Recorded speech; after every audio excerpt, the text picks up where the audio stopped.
Ayan, hello po, shoutout po sa ating lahat. Nagbabalikan yung lingkod, Hasa26 TV. Ngayon po ay meron po tayong reaction video patungkol nga po dito sa ayan po kay Mayel Blow, no? At ayun na nga, mamaya ay ating babasahin at ayan ay magbigay tayo ng opinion at reaction na mga kuro-kuro o haka-haka. At syempre, shoutout po muna sa Team Guapa. Ayan po, shoutout po sa Pamilya Batalero. Shoutout din po kay Bibi Bianci. Shoutout po sa Jumcar. Shoutout din sa mga sponsor ng aming Guapa. Shoutout din po, no?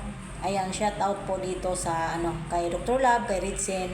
At sa Team Kalingap, shoutout po. At syempre po sa The Empower Woman, shoutout po. Tita Lydia.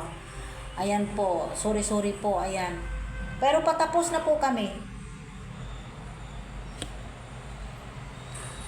Ayan, patapos na po kami. Ayan, no?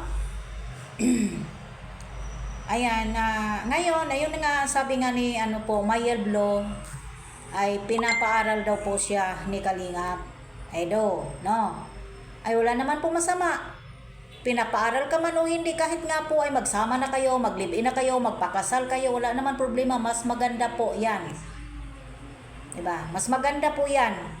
Pero hindi mo kailangan ipalandakan dapat galing sa bunganga yan ni Kalingap Edo. Kasi nakakahiya po. Babae ka pero ikaw yung naghahabol at ikaw yung umaamin sa lahat-lahat ng bagay. Diyos ko Ginoo, ano ba naman yan? Normal lang naman po na paaralin ka ni Kalingap Edo dahil beneficiary ka baga. Diba? Hindi mo kailangan ipagyabang sa buong mundo. No, diba? Mayel Blow. Sa madaling salita, si Mariel. Kung pinapaaral ka, why not? Yun ang maganda. Pero sana, si Kalingap Edo yung nagsabi niyan, hindi ikaw. Kasi nagmukha kang syunga at nagmukha kang tanga sa ginagawa mo. I-connect lang po natin yung live ceiling ng Velvet Box. Business yun. Doon ka naglandi na nag-comment po doon. Nag-comment kung ano-ano doon. Ngayon na naman po, nag-comment ka na naman po ng walang ka, wala ka talaga delikadesa. Ibang klase ka rin po talaga, no? Mayel Blow. No? Magpasalamat ka kung pinapaaral ka. Diba? Kung ikaw may totoong account man ikaw, binigyan lang namin ng reaction Marites ang gusto natin Pero sana po magkaroon ka ng kunting delikadesa sa sarili mo kasi ikaw lang din po ang nagpapahiya sa sarili mo kung ikaw man yan. At nilagay mo rin po sa kahihiyan ng anak mo. Di ba may anak ka? Ikaw na lang lahat ang umaamin.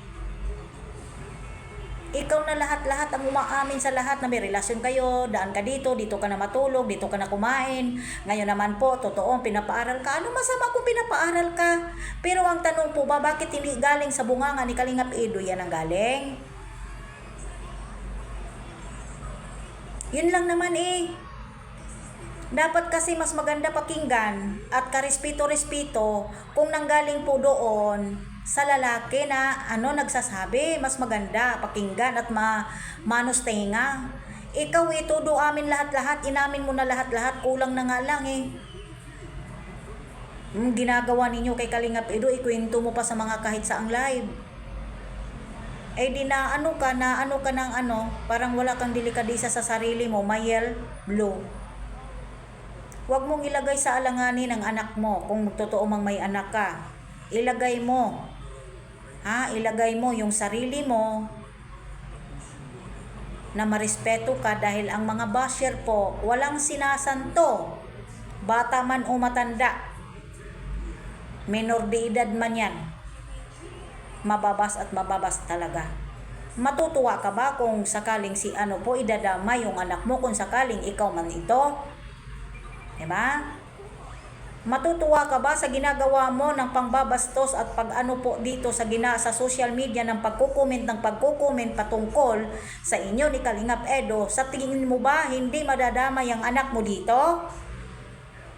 Dahil alam naman po natin na ang Edo ay maraming basher patungkol nga po sa love team ng IDC.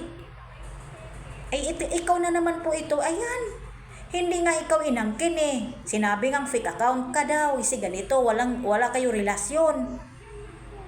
Sa pag-aaral, wala po diyang problema. Mayel Blue. Magpasalamat ka pero hindi mo ipanglangdakan sa buong mundo. Mas maganda po na yun mismo nanggaling sa bibig ni Kalingap Edo. Yung salitang yan eh hindi eh. Na ano ka, yung parang nalagay ka sa alanganin na parang ikaw talaga yung naghahabol kay Kalingap Edo, kahit si Kalingap Edo po ay todo naman po deny at iwas sa'yo. Oh. Ngayon, sino dito ang manyak? Sino dito yung walang delikadisa? Ay sabi nga dito sa ano po, marami akong naririnig na may anak ka. Di respeto mo anak mo para hindi madamay. Walang sinasanto mga baser po. Ha, Mayel Blue. Sa totoo lang, irespeto mo yung sarili mo at irespeto nyo rin po kung ano man ang relasyon ninyong dalawa, kung totoo man ang sinasabi mo. Kasi, last time, nag-live si Kalingap Edo, fake account ka daw. At wala din po daw kayo. At wala si girlfriend at walang namamigitan sa inyo. Iba kasi nakakahiya po, Mayel Blue, sa totoo lang. Inamin mo na ng lahat-lahat tapos nag-post ka doon sa doon sa account mong Mariel na hindi mo kasalanan na ikaw yung ginusto ng idol nyo. Oh. Nakakahiya po sa totoo lang, konting delikadisa po. Kasi alam naman natin sa social media at lalong-lalo na po sa community ng Kalingap, dahil hindi mo maiwasan talaga na dikdikin ka ng dikdikin ka ng talagang baser o ano pa man. Hindi ba? Nahug ka sa yung walang respeto sa sarili mo. Magparespeto ka kaya. Kaya kung totoong account yan ng mo, pagkukomment mo, hindi ka talaga titigil sa ginagawa mong ganyan. Hindi ka na nahihiya. Dapat ang magsasalita niyan, kung sakali man po totoo yung sinasabi mo, thank you, magpasalamat ka. Pero hindi po maganda na ikaw na lang po yung todo nag-aamin sa anuman po yung tulong at sa anuman po yung mayroon kayo na Edo. Diba? Mas maganda pa rin po yung nanggaling mismo sa lalaki yung salitang yan. Hindi Hindi ba, Mayel Blue? Nakakahiya po. Gumawa ka na naman ng issue para mag-trending na naman. Sus, Ginoo ko, hindi ka ba nahiya? At matakot ka. Baka madamay ang anak mo, pero kung sa bagay, sanay na sanay ka na talaga, Mayel Blue, sa totoo lang. Sanay na sanay ka na. Hindi ka na nga dinideny ka na nga ni Edo. Parehas kayong dalawa, mga mga kupal. Yan o. Hanggang dito na lang po. Thank you so much po sa Team Guapa. Please po, like, share, subscribe sa aking YouTube channel, Hasa26TV. Shout out po kay Tita kay Tita Helen. Shout out din po kay Becintia, anak ni Tita Helen. Thank you so much po. Ayan po. At Tita Lydia, ayan po. Sorry po.